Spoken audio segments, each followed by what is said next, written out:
is still too much poverty out there, and it's definitely something we cannot accept. The good news is actually poverty is a problem we can solve. I always felt that globalization is a very powerful transformational force, but the gains are very asymmetrically distributed. We felt there is a moral responsibility to share some of our gains with those that did not have that access. We invest into impact entrepreneurs in areas where people earn less than $3 a day. We're trying to solve the waste management problem, but the bigger problem is how do we integrate waste pickers and informal waste workers into the evolving circular economy supply chain. And therefore we create business models that integrate them and give them opportunities to aspire to being something more than a minimum wage worker.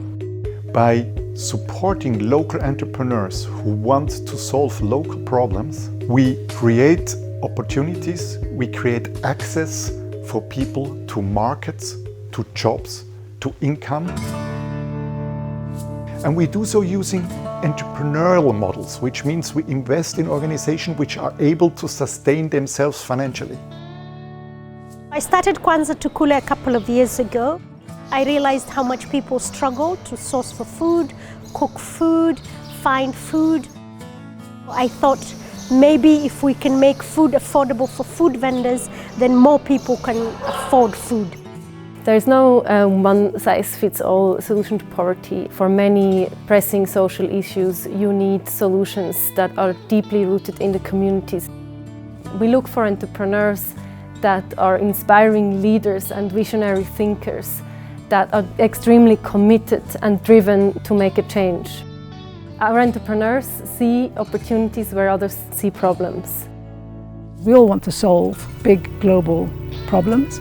It does take effort, it does take money. I like that elea stay in there for the long haul and tap into their investees and help them work through the big problems that they have.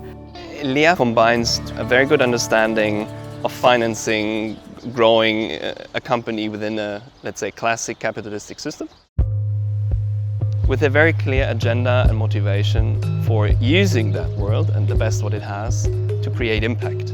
And elea gives us the chance to really thrive on the idea of social entrepreneurship. Vimos esta famosa planta que es el Pan Hummus. Nos enteramos que tiene mucho potencial, sobre todo que tuviera una demanda que fuera sostenible en el mercado. An entrepreneur will be an entrepreneur for his lifetime, and he thinks about impact, basically changing other people's life for his lifetime. So it's an impact that is sustainable, and where you talk about decades and even about generations. We spend a lot of time with what we call impact value creation with our entrepreneurs to develop their organizations further and to reach a point where they grow further, where they are profitable and therefore can sustain themselves financially. I feel that as social entrepreneur, it's a tough job, too, it's a lonely job. And with elea, I have found friends, partners, and people who walk the talk with us, and I'm deeply grateful. I perceive elea not so much as an investor, but more like a family. There's this very deep commitment to the mission of trying to solve absolute poverty, being very rooted in the values of joy and love and respect. So it felt like our values really clicked. To me, it was like a perfect match. And I think that's one of the reasons why elea is shaping the future of impact investing and also how poverty is being fought. Our vision is that by 2030 we will have touched 100 million people living in poverty, which is about 5% of the current people living below $3 daily income.